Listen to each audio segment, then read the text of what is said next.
Nila importantly sa Venice Film ba or sa Cannes. Basta doon sila lumalaban.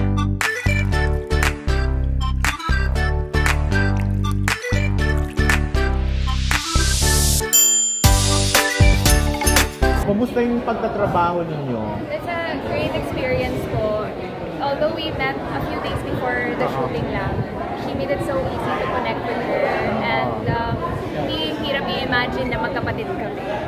And she's such a generous actor, so it was really a great experience.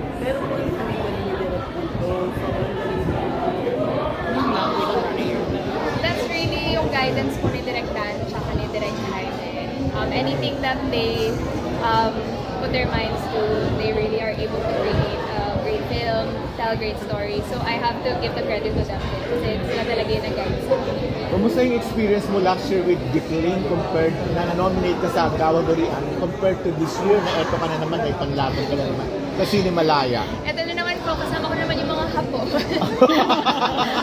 Oo nga pala, no? Pero hindi ko naman po mako-compare kasi both experiences were different. And parehas silang special for me for different reasons.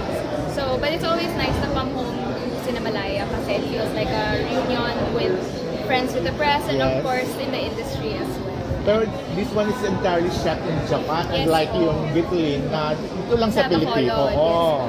So, kumusta yung experience ng pag-shoot na sa Japan and working? Siyempre may mga Japanese crew doon. And nakakaiba yung experience na to kasi mixed yung crew and yung cast, Hapon and Filipino.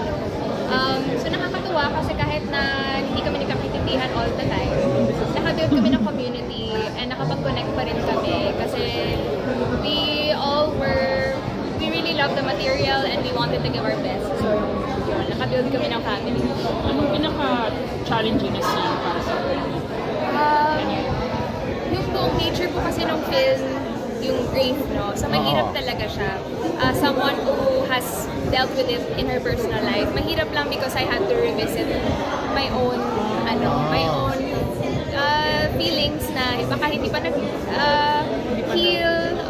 So kinailangan humugot doon. So that was the challenge.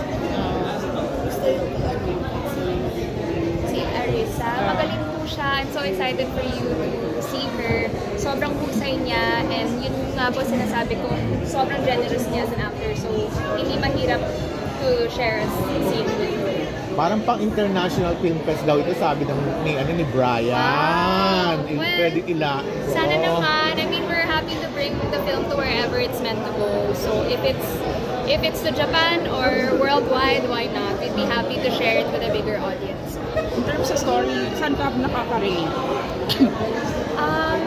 Well, nung nabasa ko po siya, medyo tumago siya sa akin kasi may sister din ako. And the film is about two sisters going through the loss of their father together. And that's something that I've experienced with my own sister. So siguro yun po siya. You mean loss? Anong loss? The death of their father. And then ikaw naka-experience with your own? Yes. Okay. Hindi po, si Direk Dan yung tumawa. Pag tumawa si Direk Dan, hindi ka pwede. Oo.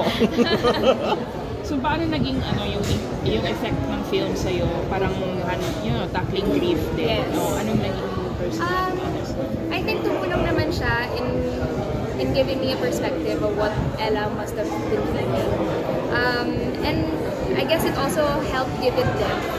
Kasi iba din, that's something na you have to go through. I think grief, I think it really changes a person. And pag nawalan ka, you kind of live your life through that lens. So I think having gone through that really helped tell the story. What can it teach about grief? I think what this film can teach you about grief is that sometimes when you feel like you're alone in the darkness, stumbling kasi wala kang kasama, there's someone in the darkness stumbling as well. And when you hold on to that person and when you connect with them, you have hope and you find healing together. And that's the story of For the Passion. So, kailan pa yung nawalan ka rin? 10 years ago po.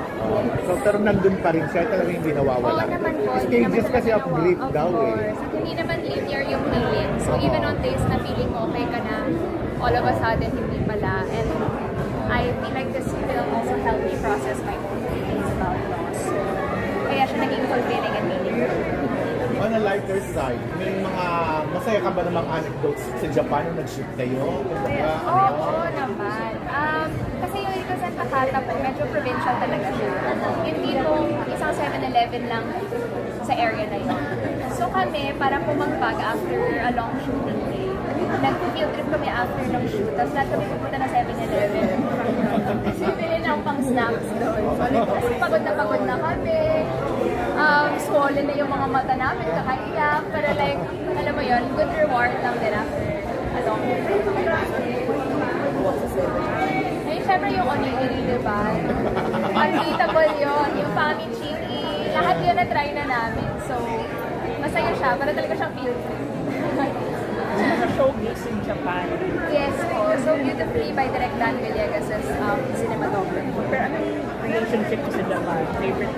As me, personally, I fell in love with Japan even more through shooting this because this film introduced me to the side of it that we don't usually see. Kasi when we talk about Japan, we usually talk about Tokyo and Osaka, and those are wonderful places as well. Pero iba din yung heart ng isang lugar na has been through a traumatic loss as well. So, we really fell in love with Ricos and Takata and the community and the Filipino community who have been there and who have also survived the disaster. So, one last question na lang po. One last lang. Yung Japanese actor after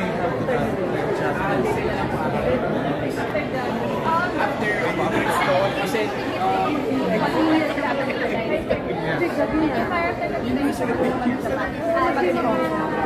so, okay lang. Hindi siya as challenging. Iba lang yung challenges.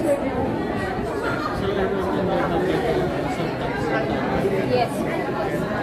Lahat pang best actress daw ang ganap po dito.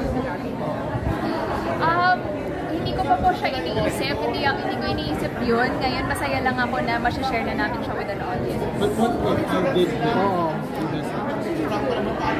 If I did, I mean, that would be so surreal, but I know that if it happens, it's really an award I share with the whole group because it was something that took a village.